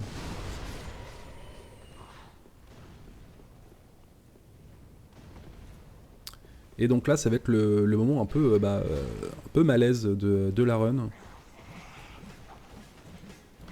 Parce que vu que j'ai pris une bombe, j'ai envie de me soigner. Mais encore une fois, j'ai pas envie de gaspiller mes fioles d'Essus, même si en soi j'aurais clairement dû le faire. Mais du coup, je me mets ici en espérant être caché du chevalier pour pas qu'il me suive. Sauf que évidemment, là il va me suivre, hein, il veut me chercher. Donc ça me fait un peu transpirer, parce que il fait très très très mal. Et je sais pas comment m'en débarrasser. Là je me dis je peux monter l'échelle, mais en fait j'ai trop peur qu'ils viennent m'attraper sur l'échelle. Pendant que je suis en train de monter. Et alors là c'est sûr que le gars va m'exterminer. Donc du coup, autre option, je me dis bon je vais aller tout au bout de la salle là avec un peu de chance. Il va perdre l'aggro, il va reculer. Sauf que pas du tout, hein, le gars me suit, il a pas envie de me laisser. Il m'a attrapé par le col là et il me laisse plus partir. Donc je me dis perdu pour perdu, je vais juste faire des allers-retours comme ça et je vais essayer de spammer l'épée pour me heal. Et là je le vois mongoliser au loin, faire des attaques qui n'ont aucun sens. Mais il m'oublie pas, le gars vient me chercher. Donc là je me dis en vrai je suis full life, autant partir pour l'armure. Donc je m'équipe directement de l'épée d'Irithil parce que l'armure est extrêmement faible à la glace et je prends la torche. Sauf que bien évidemment, le fait de combattre, enfin d'essayer d'échapper au chevalier, ça m'a un peu stressé, donc forcément je fais vraiment des grosses bêtises. Et encore une fois là, on remercie les 12 points vitalité, parce que sinon la run s'arrêtait ici. Et là du coup je me dis essayons de se concentrer. Ce qu'on va vouloir avoir comme pattern, c'est les patterns qui vont nous permettre, voilà celui-ci, parce que là on peut taper 2 fois avec l'épée, je l'ai pas fait mais on peut derrière cancel le gel avec la torche. Mais voilà, c'est ce genre de pattern où ça nous laisse le temps d'attaquer plusieurs fois. Voilà, là il le refait.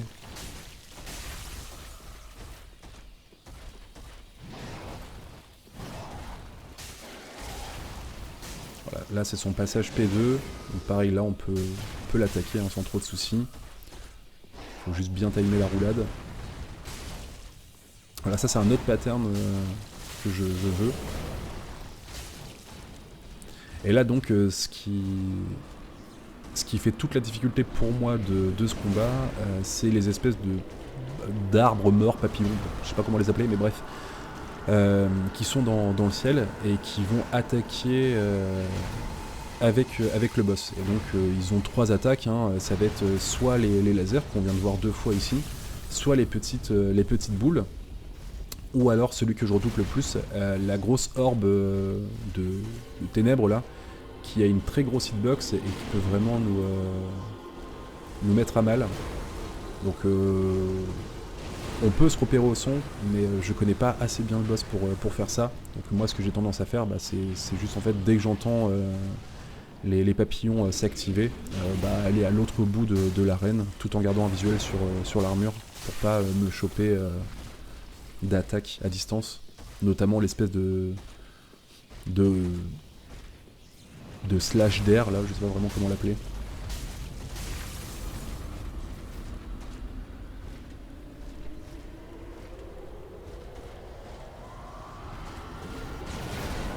Et voilà, ça a tendance à me faire un peu paniquer et du coup j'ai tendance à être très passif sur le boss.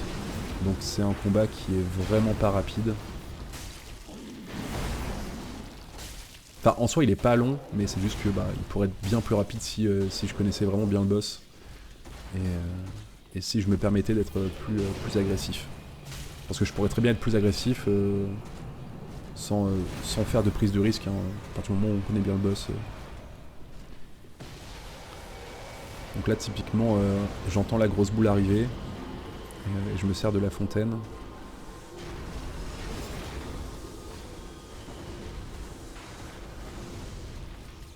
Voilà, ça c'est quelque chose que je redoute aussi, c'est quand on a une phase calme mais que le boss est complètement passif avec son bouclier. Parce que nous on veut qu'il fasse des attaques, typiquement ce genre d'attaque là, où nous ça nous permet d'attaquer derrière, de bien le punir.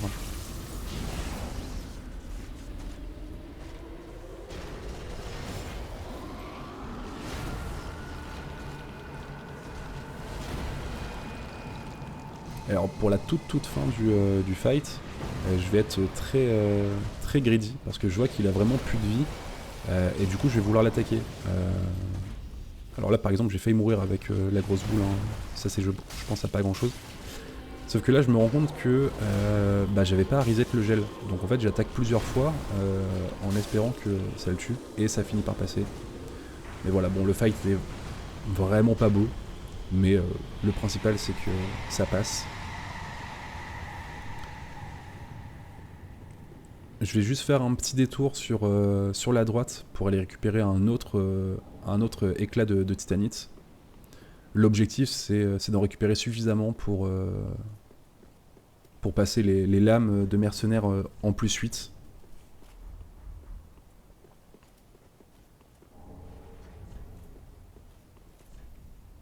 Voilà, vu que les 3 seigneurs sont morts, on peut récupérer les clés sur le cadavre de Gothard.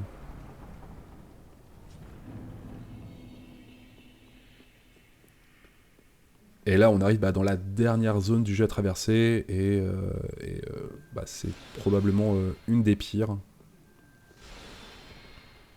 Parce que les mobs font très mal et on peut mourir en un claquement de doigts. Alors pour le début là, il y a rien de compliqué, hein, ça se fait très bien. Là il y a un magicien sur la droite, donc faut juste bien longer le mur si jamais il fait les projectiles pour pas que ça nous touche. Et donc là c'est le pire moment, je monte les escaliers, lui là il est relativement ok, le mage pareil, et là j'ai une très bonne RNG pour le magicien en face, ce qui me permet de sprinter sans rouler, donc juste à sprinter et je sais que le petit esclave ne me touchera jamais. Je me fais juste grignoter un petit peu par les mains maudites, mais en soi c'est pas grave. Et du coup là je profite un petit peu de la run pour... Enfin de la run, du parcours, du chemin, pour encore une fois bénéficier de l'épée d'ânerie. Faut faire attention avec pareil ceux-là parce que ils peuvent très facilement nous toucher si on n'a pas une bonne RNG.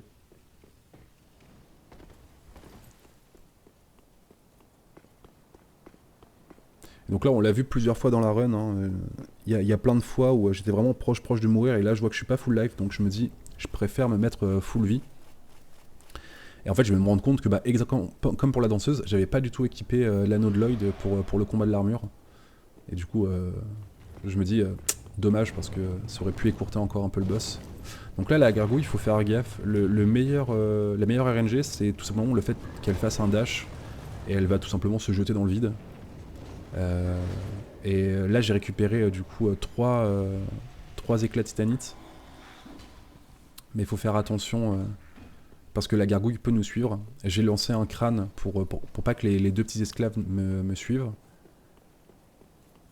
Là il y a les 3 champions, donc pareil, je lance un crâne pour être sûr de ne pas me faire embêter, surtout par la magicienne qui pourrait être désagréable. Et là, il va me rester 2 crânes jusqu'à Lauriane et Lothric. Donc là, par exemple, je vais 3 à gauche, et là, j'ai vraiment de la chance parce que le mort-vivant, il aurait très bien pu me toucher avec les stocks de son épée. Et si je me fais toucher, je pense que derrière, je suis un peu stun et je peux très facilement me reprendre un R1 ou me prendre un carreau, bref. Donc là, j'ai eu de la chance. J'envoie les 2 crânes pour éloigner le plus possible les Lothric Knights. Et donc là, je prépare mon setup pour les princes. Petit coup d'œil quand même en arrière et je me rends compte que, ok, on est safe. Les princes, enfin les chevaliers n'ont pas suivi.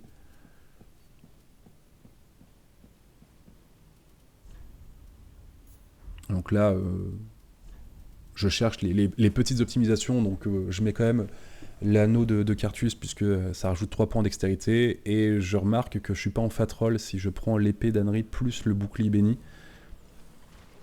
Donc là, j'y vais vraiment en mode full sécurité.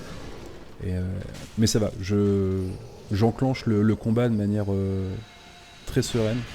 Parce qu'il me reste 3 fioles d'estus, j'ai encore mes deux Silbro et j'ai la bénédiction divine. Donc ça va, je suis pas trop stressé. J'aurais été très stressé si par exemple j'avais eu qu'une seule fiole d'estus, voire 0. Donc la phase 1 est pas compliquée. Il y a juste un pattern qui est très relou. C'est l'espèce d'attaque très rapide verticale. Parce que s'il l'a fait directement après une TP, faut vraiment être ultra réactif. Voilà, cette attaque là, s'il le fait après une TP, très souvent ça nous touche parce qu'en fait la fenêtre de réaction est tellement courte. C'est possible, mais il faut vraiment être ultra attentif. Et ce qui est possible, c'est de rouler en prévision. Mais parfois en fait on roule en prévision et il va faire cette attaque là et du coup là pour le coup il peut nous toucher. Donc c'est assez complexe, mais je vais avoir une bonne RNG je trouve sur la P1. Encore une fois, je suis assez lent, mais je préfère jouer safe. Et là ce que je vais faire c'est essayer de ramener le boss au niveau du brouillard. C'est un exploit que je vais utiliser pour la P2, où si en fait le boss est suffisamment éloigné, et qu'on est collé au mur du brouillard, il peut pas se TP sur nous. Donc là typiquement c'est ce que je vais faire, je me colle au brouillard, et là on le voit en fait, le boss se TP sur place. Moi ça me laisse le temps d'esquiver tranquillement tous les petits projectiles de lumière. Je vais attendre qu'il revienne vers moi, et je vais essayer de garder le boss sur ce milieu d'arène, parce que comme ça s'il se TP loin pour refaire les projectiles, moi je suis suffisamment proche du mur du brouillard pour recommencer on va dire cette stratégie là.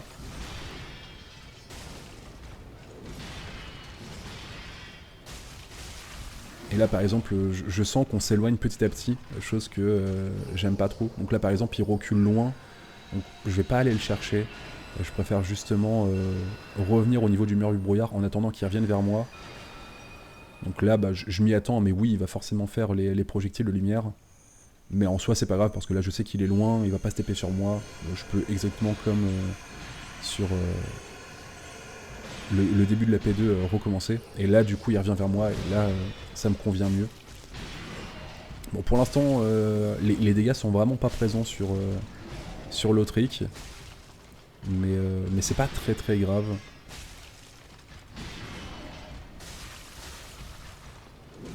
Ce qui va vraiment déranger, c'est le gros bash vertical juste après une TP qui peut me mettre à mal. Mais pour l'instant, il est très coopératif, donc moi ça me va bien.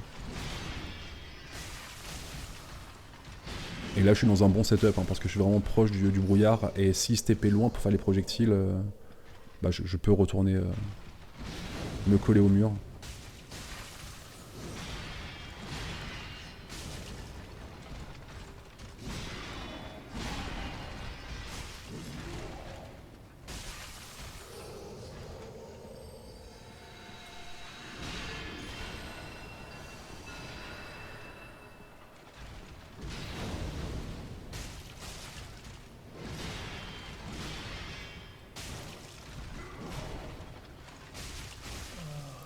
Donc là, Lauriane finit par succomber une première fois, et bah, ce qui est cool, c'est que c'est une phase où on peut bien attaquer l'Autric.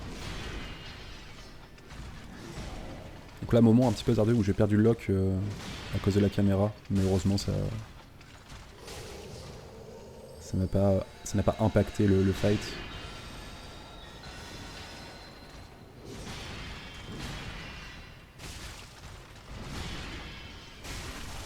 Et là pareil, un petit peu dommage parce que j'ai le stun sur Lauriane, et c'est un moment où bah, pareil, on peut facilement mettre 3 R1 sur le trick, mais malheureusement en fait le stun est arrivé quand j'avais bah, quasiment plus de mana, donc j'ai pas pu bénéficier de ce truc là, mais c'est pas très grave en soi.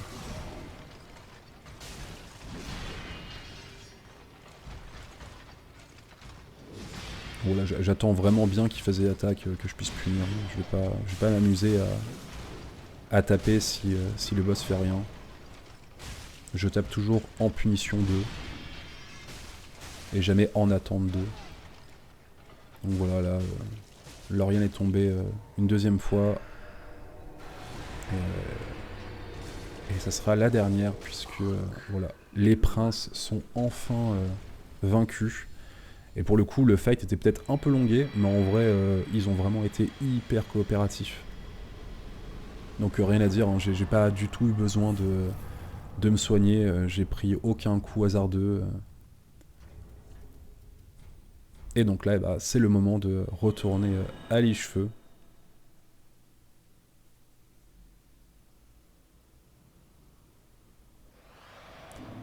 Home sweet home, on va faire les derniers préparatifs. Avant ça, je vais aller récupérer un dernier éclat de titanite.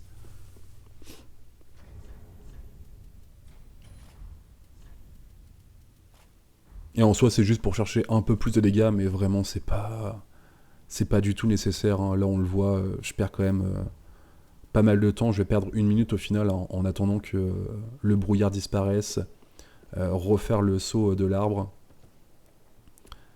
Évidemment, le saut de l'arbre first try comme au début de la run. Faire l'échange avec Snuggly, donc là je vais lui donner bah, la dernière bombe noire qu'il me reste. Et en contrepartie, je récupère un éclat de titanite, donc ça m'en fait 6, et je vais pouvoir améliorer les lames de mercenaires en plus 8.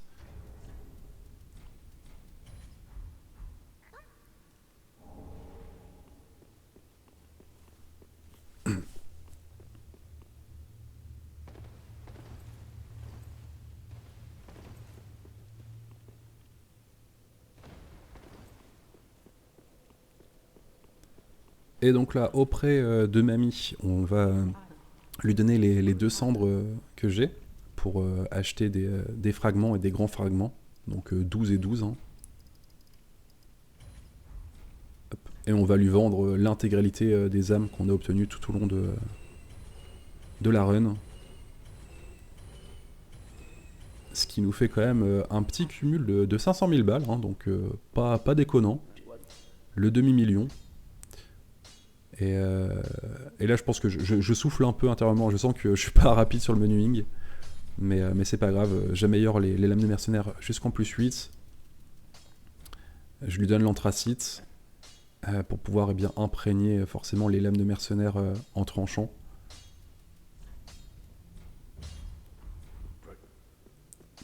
Et là, du coup, direction la gardienne du feu pour prendre des levels. Donc je réfléchis pas, hein, ça va partir sur un énorme 40 de dex pour taper comme un sourd. Et je me dis que là, j'ai pas besoin d'autant de vie, donc je vais mettre le reste en endurance, ce qui va me permettre de taper un peu plus. Et là, il est temps de déposer les âmes de seigneur.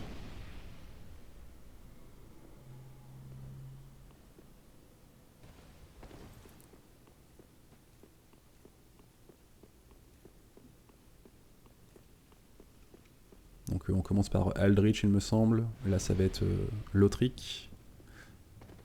Là, il me semble que c'est Yorm ou l'éveilleur. Non, ouais, l'éveilleur, et là, ça doit être Yorm. Bref, quelque chose dans ce style-là. Et là, je m'équipe des 2 dernières résines qui vont m'être utiles pour Cinder. Et là, bah, du coup, pas de feu activé, hein. On s'agenouille tout simplement. Ce qui va nous envoyer au kiln.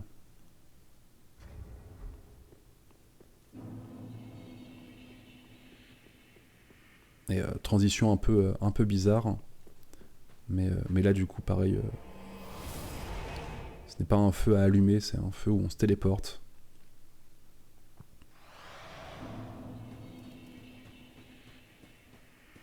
Et nous voici au dernier boss, hein,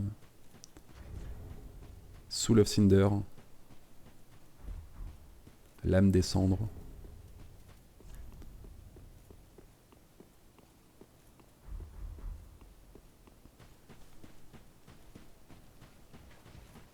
Et le combat va plutôt bien se passer.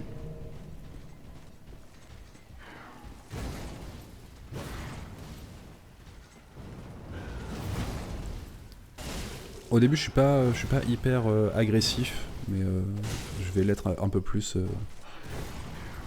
sur la suite.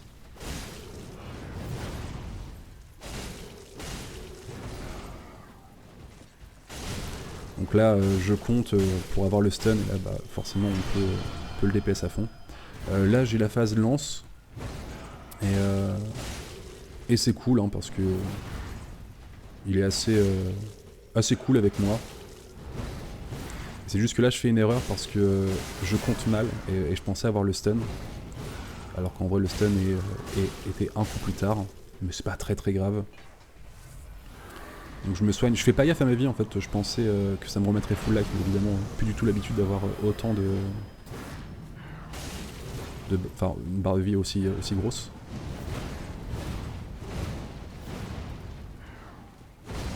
Donc voilà, là je garde bien mes distances, je retourne sur lui, j'évite le coup de pied. C'est juste que là je roule un peu tard, et du coup je me reprends une attaque.